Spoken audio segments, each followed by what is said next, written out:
hold on. I got too excited. Wait a minute. Hold on. Oh my god, what an intro. Oh no, my hat. Hold on. Putting it together. This is live. Woo! Hold on. Holy shit. I almost took my hair off. Hello, everyone. Welcome to another episode. Welcome to another recording. It is I, your Lord Leonak, and this is our channel.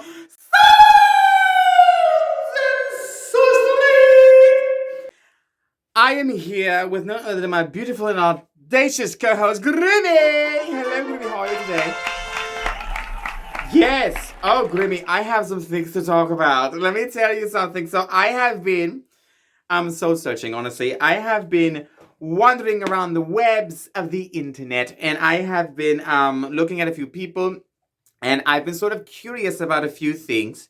One of them being, Hecate, for example. I came out of nowhere. Not really. I sort of been thinking about it quite a bit, and I've been sort of apprehensive about working with any sort of deities, and I'll probably go into that in a bit.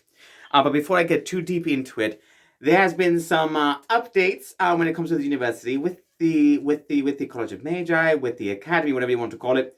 So there were a few new teachers that came in. One of them was named Dedrick of the Dirge. That's what he went with. I'm sorry. And the other one was Melinda of the Mists. These are these were people here. These were sort of titles, what they were known for. They were from the villages that sort of inhabited those areas. The Dirge is quite interesting. I think he's a bit of a masochist. I'll find out later. But no, they seemed quite fine. I didn't know too much about them. The information was sort of being kept a bit, under wraps for the time being, because we are a bit, understaffed when it comes to professors at the academy. And quite frankly, I was like, well, I am very curious right now. So this person has to have a conversation with the Dirge. And he seems a little bit uneasy to me, but also very attractive. I don't know what it is. And then Melinda the Miss. Oh my god, hold on. I'm sorry I even use that name. Oh, I'm sorry. I'll go into the other Melinda in a minute. She seemed very nice, very fine. She was also a bit different. She has a proclivity to, things like candle works, things you can see in the mist, whatever the fog. She said she used to work, and then she used to work with, I think, the water treatment facilities that were located within the town. She would come up with new ways to sort of purify the air, utilizing the mist that were native to the area. The sort of compositions they had in there, the chemical bonds that would sort of make up these certain type of reactions based on what she would put into the air with the mist. And it was quite interesting. So I can see them getting her on board because she has a lot of knowledge worth sharing. Dirge, on the other hand, I have no idea what his deal is all about, but I'm curious to find out. So we're going to go into that later when I actually get some more information. So, as you can see here on my left right now, I have a list of things that I think I'm going to be talking about. This was an idea that me and Grimmy just sort of came out of nowhere thinking about, because I was like, well, there's a lot of things we want to talk about, but I think this would be a small summary. But I think what I have not mentioned exactly are the sort of people that I follow and the information that some of the information that I get. I can't get everything from the people I watch or whatever, because it could be things that maybe they missed, things that perhaps incomplete, things that they could perhaps be lying about, and even things that perhaps I don't have a deep understanding enough about in order to give a proper explanation. And if these are people that I feel as though are quite authentic and worth following, I pretty much will post them here, or here, or here, or here, in the comments for all of you guys to sort of see them, follow those links, okay? But I want to welcome all of my rats to another episode, to another morsel. We're going to be having a little bit of a meal today. And we're going to be going into, I think, who I started watching recently. So for the past, I think, while, and for many months or so, I kept getting the idea. There are sort of three, deities, sort of, that I try to work with to get the attention of, that sort of have an attraction to me. Well, I wouldn't say. No, but what I mean is I'm more attracted to them, what they stand for, who they are as people, their stories and whatnot. And there are some things that I think I find similar, sort of common ground with these deities that are sort of, try to work with in a certain extent. However, A part of me also has an apprehension with working with deities at all, because if such a being does exist, they could essentially be anything, and that's pretty much where I sort of have that problem. Is because we could have spirits which are deities of great power and potency that can claim to be one spirit over the other. We can claim as well that they don't have the ability to mimic another god 100% of the time. But these are gods we're talking about. So, and if, for example, you have a trickster god who is an expert at disguising themselves as anything or any person they want to be, you then have to go into the bread and butter, whether or not they can actually pull off the same abilities and powers as the other god can. But if the other god can, if the other god or deity is not willing to actually show up and demonstrate their power as a sort of proof thing, you don't really have a control group to work off of, and you're sort of left at the behest of whatever these spirits are. But honestly, at the end of the day, if they can get the job done, it's up to the gods to essentially prove their own validity at the end of the day. We as human beings, we as majors in our own powers, we don't really have the necessary power that's equivalent to such beings, and yet we can't necessarily compel them or command them to show up or do anything. They have to be of an accord in order to do so. My biggest apprehension is mostly because for the longest time I was in the in the Christian circles, in the Judeo-Christian circles, in the Abrahamic circles for over 20 years, and so I have a lot of experience with that sort of sect of religion and the practices and the ideologies and the scriptures and the belief systems that they practice. You can have different types of people that have a different interpretation through scripture, their own interpretation of God and the practices and the identity that their God or the God of the collective sort of takes. However, the overall majority of the organizations that are underneath this belief system are a bit, not likable to my own standard, and perhaps to the standard of many within the occult community. And again, I don't really have any issues with Christian witches. I do have a sort of confusion about it, only because the spirit or the god that they're working for has been known in history to sort of oppress our kind, not really exactly a liking. However, when it comes to things like the craft or magic, it doesn't care what the source is from as long as it's working for you. But it could also be possible that perhaps their understanding of this deity or spirit could be different than what other people are, sort of doing. And it could be possible that perhaps the writings that are based off of these things aren't exactly accurate and are not what it intended, but something that perhaps man had hijacked from the spirit in order to, have more power. And perhaps what they then have created is essentially an egregore with the same name, with some of the abilities, but it might not be the same person. That could be an entire possibility. And I'm willing to accept that. However, when you are knowingly, sort of acknowledging the sort of name, you're sort of invoking it, I sort of caution that you're not sort of speaking or sort of manifesting the egregore of that spirit versus the spirit itself, because its understanding, if it was that or not, has been diluted over time. And searching in history, you can sort of see this. I mean, the origins of it come from Canaan, from the pantheon, and sort of, bled from there. There were different tribes and belief systems around the same thing. But I go into this sort of deep in this video, I think called God. I think that's the name of that video, where I go into it. Now, I will forewarn all of you, for those of you who sort of have a very strong affinity or affiliation with this type of deity, maybe perhaps offended by some of the words or the acknowledgments or knowledge that I use. I also go into another section when it comes to this one, where I go into I think the interpretation and the comments and the attitude of a person who was a former practitioner, who then, I guess, decided to embrace their full belief systems into the Catholic faith. They were a person that always had a Catholic faith and sects and branches, and they were incorporating it into their practice. They would be known as Christian witches, technically. They were doing tarot, or they still had this belief in God. But then, according to my belief, a conspiracy, if you want to go that way, was I believe he was given an ultimatum. If he wants to be part of this sort of community, he has to sort of abandon this because it looks bad for the image, especially since he's seeking a high level of elevation within the church and within the educational systems that are governed by that organization. That is my theory behind it. His beliefs are entirely his own. His decisions entirely his own. You don't have to like him or what he believes in. I don't. But I don't know him as a person. But he was essentially pretty close to the people that I follow as well. And so there was a lot of slander and things being thrown out and a lot of bashing, the occult community, which has been, oppressed by the community he's now representing for eons. It's exaggeration, but for centuries or over 1,000 years. It's in their doctrines, it's in their dogmas. So I don't know what to tell you. But there is that. So if you're curious as to my sort of thoughts on that sort of type of subject, I suggest you watch these videos. And if you feel free to, comment either on those videos or perhaps to me on this video, feel free to do so. I'm open. My comment section is open. I'm open to criticism, and I will address them if I feel it is worth the time of the people that are, watching it. Or perhaps if there's something that perhaps you said, like a remark or whatever, I do clap back. It goes both ways. The comment section. It works for me. It works for you. But the thing is, that sort of stuff is sort of needed within a community because we are all part of a community. So if we have disagreements, it's fine for us to share it. Give reasons though why. Whenever you sort of just give a blank statement with no context, it comes across as an insult. This is where speechcraft sort of comes in. How you come across in written speech or spoken speech depends a lot on not only tone, but the context of how you're using that type of craft or power, and I guess where you're coming from. So that stuff is important. But enough of that. So I started getting into Hecate a little bit, doing some research, and there are people that I'm friends with, that I follow as well, that are also Hecatean practitioners.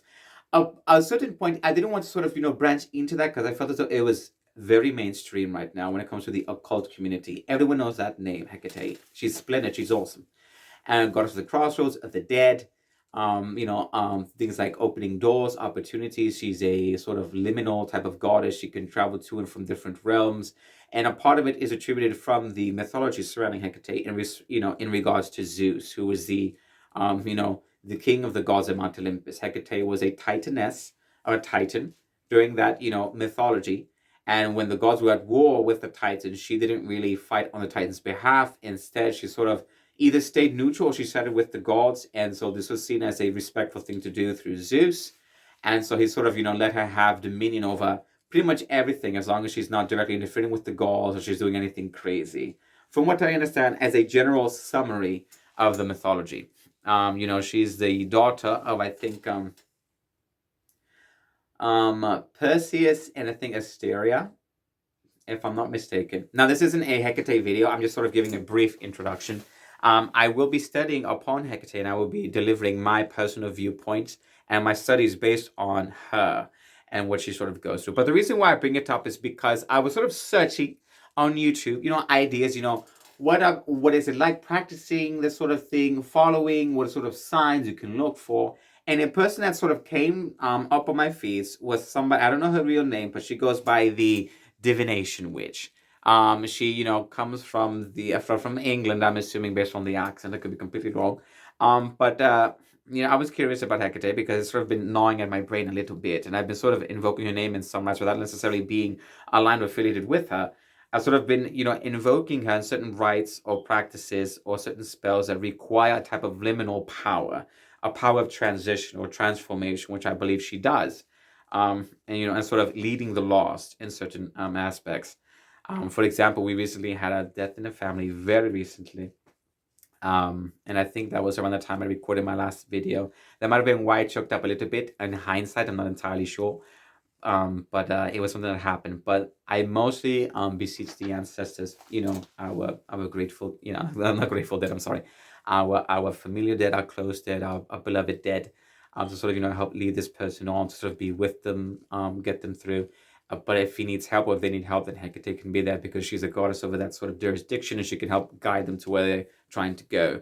But that's sort of what I did. But I was curious, and I really like this person's attitude and their takes on it.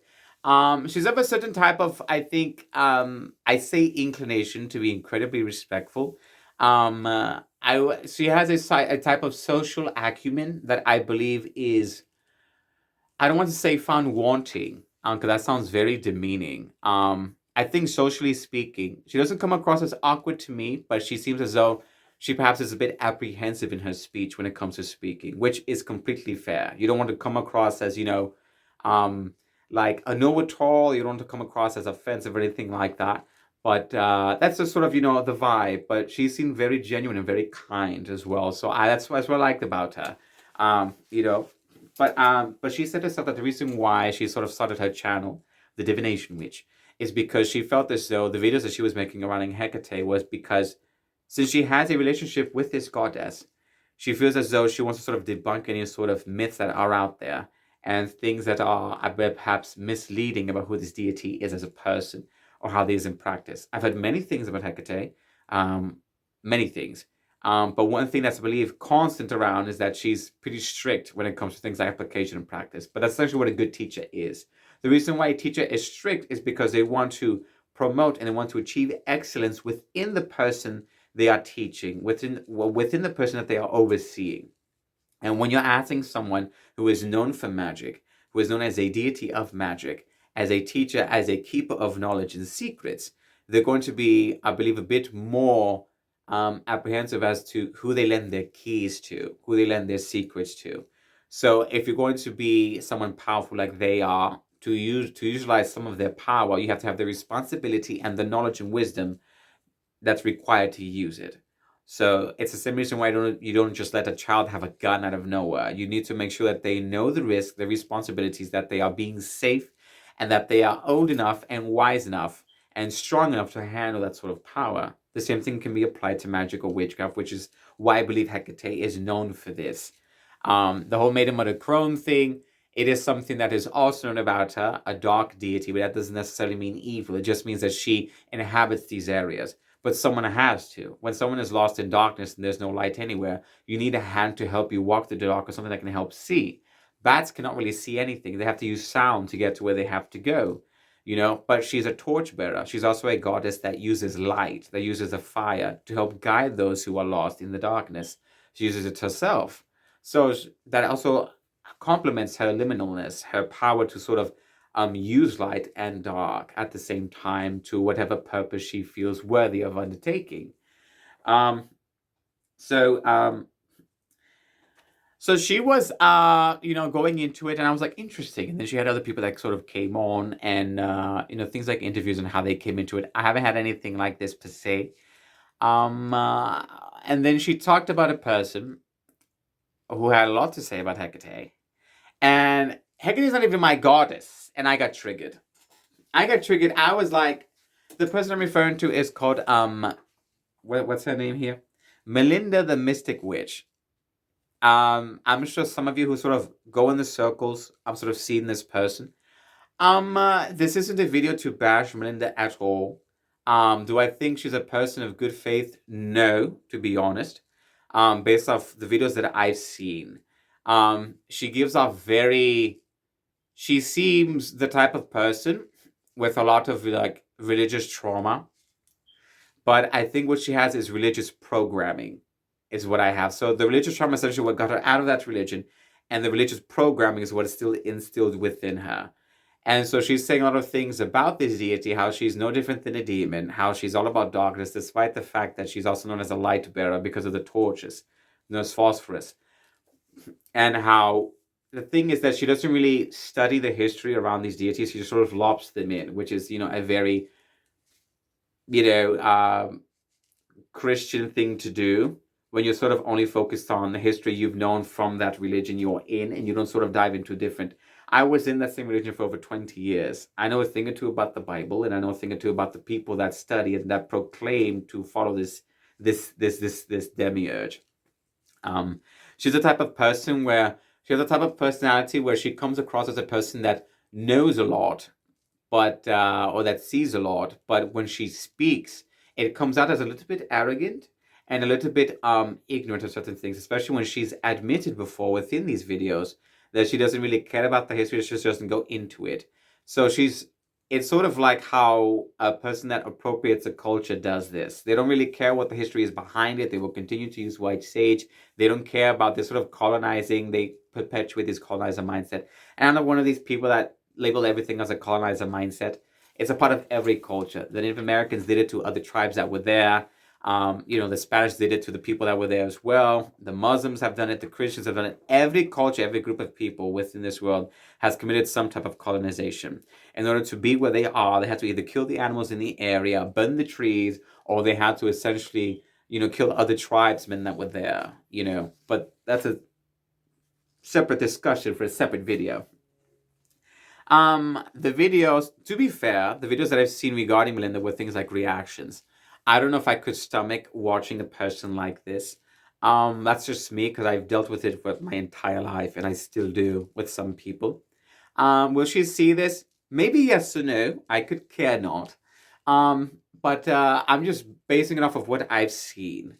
I don't work with Hecate. I've tried to. She hasn't really come out to me or anything like that.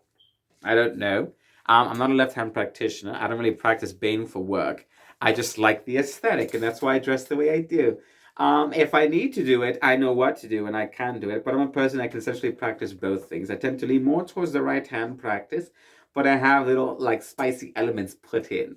I believe more in building connections. I don't even really use divination as much, but I feel as though I should probably start learning.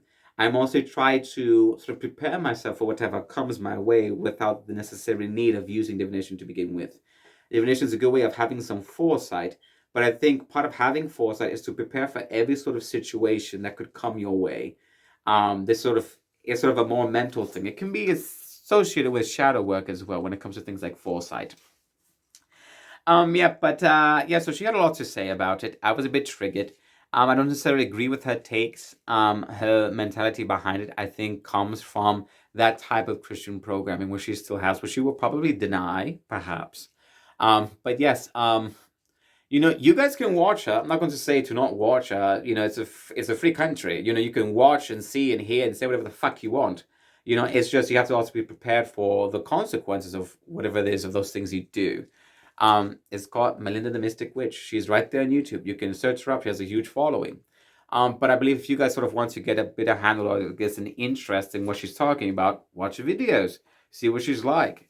Say to her opinions. I will probably watch one or two if I care to sort of go into it. If you guys want to have sort of a discussion on this or have some points you want to put down in the comments regarding her, feel free to do so and I will look into it. Give me a video to watch and I will watch it and give my proper reaction to it. This isn't necessarily a reaction channel. This is my channel where I talk about ideas, theories, practices, things we can use for the practice, and essentially how songs can be used to empower our sorcery. Okay, but her side, the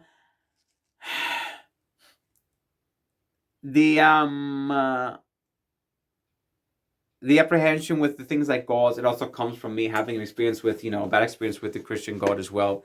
I try to encourage you to sort of help find their own power, their own sense of sovereignty, which I think is important. And I sort of see this theme throughout everything. Just because you are a practitioner doesn't mean you have to work with a deity at all. It doesn't mean that. The problem is that because, we live in a society where it has been something that's been very common and it's been instilled in us since birth, we can't help but to work with a deity. Pagans do the same thing as well. But when it comes to practicing the craft, what we are essentially doing is a partnership where we are acquiring power and we are paying them for their services. That's what we are doing when it comes to things like practicing. You can worship a deity and practice magic at the same time. But, I think when you're sort of perhaps more to yourself and you maintain yourself as your own proper god or deity or your own proper sovereign being, I think another god or another being that identifies with the same thing can sort of respect that. As long as you are respectful to them and pay them what it is they are owed, I think it is perfectly reasonable for them to work with you accordingly. If you want to do contracts, you can do that. They can work with that. If not, feel free to do whatever. But yes, but I think after watching her, and she was rather interesting, I think when I see a couple of more of her videos, there are some people that I think I should probably have all of you watch as well, just to let you know what I'm watching, who I'm watching, where I get some of my information and some of my opinions on, and where things I would sort of defer, because I don't necessarily agree with everything with the people that I watch either. There's certain things that maybe they say, they profess, or they practice, which perhaps works for them and it's completely legitimate. But there are perhaps other things where I'm like, maybe. But look, if it works for them, it works for them. That's how these sort of things work, unfortunately. But the people I watch, one of my people, obviously, is Hearthwitch. I think she's marvelous. She's a beautiful person. She's very knowledgeable and informative. And she, would show like, crafting some things, and she would go into the history of certain subjects. She's very knowledgeable about this, and she's been a practitioner for several years. And does she work with deities? She does. But I think she was also one that sort of was apprehensive about it as well. Doesn't try to do it as often, I think. Another one, Ivy Corvus. Most of you probably know her already. Hello, Ivy. She's another person I watch with also the same sort of thing, and she gives some nuances, and she has some takes as well where it could perhaps not exactly align with the occult community, which is fabulous. We don't all want to sort of live in an echo chamber. That I don't think that's essentially healthy. We can have views that diverge, but as long as they make sense and they have a context behind them, we can sort of see the rationale. Because when it comes to working with spirits, let's be honest, they don't have to be completely open or honest with us at all. What we are basing our knowledge of them on is what we have in our history books, in our mythology. That goes across the board for all the deities, if these spirits do in fact exist. So that's what we have to sort of remember. It's essentially what we're going based off of. If you've developed a relationship with these beings and have a different amount of information that can perhaps either contradict or back up what it is you've read, then that's worth discussion and research. Cat and Cauldron is another one. We're probably one of the first ones, and one of the ones that I've actually visited in person. I've had an interview. They were on my series called Seasons of the Witch. It's a 3-parter, an hour each, where they go into, their lifespans, how they started out, their reactions to how the world is, how it was, them growing up, their understandings about certain subjects, spirits, and deities. And it was a marvelous interview. I was so grateful and still am for having gotten that interview because they are very knowledgeable and they are both fabulous men, and they have so much knowledge and power and interest in what they're doing. They've been living this since they were young, and they have their own classes. They have their own store in Utah, Cat and Cauldron. It's located in Taylorsville, Utah. So if you're ever in the Utah area, I urge all of you to go to that shop. It's a beautiful, lovely shop. If I can find one of my pictures, I will post it right here as a snippet for you guys to go. But I urge all of you to go. They have classes. They have the full moon rituals, the new moon rituals, the dark moon rituals. They have workings with Hecate. They have workings with Artemis. They have things like Reiki sessions. They have someone that has lineages to Reiki. They have their certifications or whatever they need for that sort of practice. They make their own incense, their own potions. They're the real deal, and they do everything. And they are marvelous. I love them. They are awesome. I love watching them all the time. And I consider them friends at this point. So they're one that I urge all of you to watch. The Red Text is another one that I believe some of you Christian practitioners, if you guys are out there on this channel, I'm grateful for your audience. They're another group that I watch. And they are essentially ones that, utilize scriptures and like the Virgin Mary or the Mother Mary for their workings and for what they do, and they're part of that community. But I love their candor, their conversations, and they also do spells and workings like that also incorporate ancestral work and the connection their ancestors also have to Mary. So it's a lot of that. And that can sort of get pretty deep when we're talking about deities versus working with ancestors, genus loci, whether or not they see eye to eye with the deity, whether they don't, whether that also reinforces whatever power bonds you have as a family in connection to your ancestors. I think it's worth merit and discussion. Brain and Bamble, a podcast of crooked ways. That's another one I love watching with the Witch of Southern Light, and of course Bane X Bramble, Austin, and oh my god, I'm so sorry, I forgot the person's name. Marshall, yes, the Witch of Southern Light. Those are the people I watch as well. I listen to on the podcast. Other people I've seen as well on the things that I enjoy you can sort of check out would be the Green Witch. You guys will probably know her. I believe she's friends with the Chaotic Witch Aunt. And I believe the Witch of Wonderlust, which is another one that I've watched. Not as often, but I do watch her and I do like her. But these are all different types of witches and mages, wizards or sorcerers or sorceresses that, I watch, sort of get a general idea. I try to reach consensus and find consensus from different viewpoints. And a person that I saw today in response to, them watching Melinda the Mystic, which was a person known as Attius Dade. They're a person that sort of works with Baphomet. And, and I saw one of the videos today, but they're a person that, is along that line, but they sort of, treasure like the more left-hand path practicing, a lot more darker and things like that. But they work with that person. But, Captain Cauldron have worked with a number of deities as well. I think they've even worked with Baphomet for a certain time and have tried to work with Thoth. And they're very knowledgeable. Watch Captain Cauldron. I ought of you to watch them. I love them. But these are sort of the people that I watch. And these are people that, for example, have different types of perspective and viewpoints, and then sometimes they can merge, or they sort of either can sort of go against each other a little bit, but they all sort of share the same things in common. And these are people that live in different states, they have different points of views, different things, and so they all, for the most part, tend to have a cohesive viewpoint around certain things. Now, they will give caveats to certain understandings of these certain types of occult practices and understandings. But like I said, it's good to have proper discourse and proper, conversations in order to get to the bread and butter of what it is they practice and what it is that they do. If they watch me, fantastic. If not, it's fine. But I sort of try to incorporate things more like music, and music is something that is found in a lot of ancient practices in different tribes, in different cultures as well. It can be something that can amplify a working and that can help sort of get you to that space that you need to go to. And it is something that can also be used for offerings for spirits or deities at the same time. And there are things that I've used as well, and they have things that I found that has given me power, has given me energy, has helped bridge a connection with another person, that has also helped break walls down for the person, has helped make a person seek the release they're looking for. There's a lot of power in music, and that's the kind of magic and things that I use as well. And I've been coming up with songs for deities, for spirits, for occasions, for everything else, to help sort of have that thing going on. And that's sort of more in line with what I do and who I am as a person. I'm very musically inclined, like singing, like playing instruments. I like looking at different types of genres of music. Things like opera, hip hop, anything else, or jazz or anything new age. It's quite fascinating, and it's something that's very transformative. And music itself can be sort of liminal because it essentially acts as a stairway, as a transportation device from one state to another. If you want to feel happy, you put on music till it gets you there. If you feel as though you need a good cry, you put a music on till it gets you there. If you need energy to get amped up about something, you put something to get you angry, then it gets you there. And it's an escalator. It's a pathway that takes you to a destination. And that is why it's very liminal, very powerful, and something that I also use for my workings with other deities. I have a song for Hecate, I have a song for Artemis, I have a song for Apollo, I have a song for Lucifer, and I have songs for the general spirits, for people that are mourning, for people that are sad. Even a tavern song that I just made for having a good time somewhere is incredibly transformative, incredibly powerful, and it is something that I urge many people to try. If you're not musically inclined, then play something from someone who is, and you'll see and you'll notice the difference. But those are pretty much the things that I sort of want to talk about. This is just sort of a general thing. Do I like Melinda the Mystic Witch? I do not, based on what I've seen, but it's what I've seen, to be completely fair. The thing is, you don't have to like everyone. You don't have to. I could just not like you. She could not like me or anyone else. It's completely fine. But what I try to urge is things like transparency or honesty. And if there's something that you guys feel as I'm not being honest about, ask me in the comments, and I will talk to you about it. There are things that we were allowed as people to keep personal to ourselves. If I feel as though it's perhaps too personal, I probably won't share it, but then I'll give my reasons why.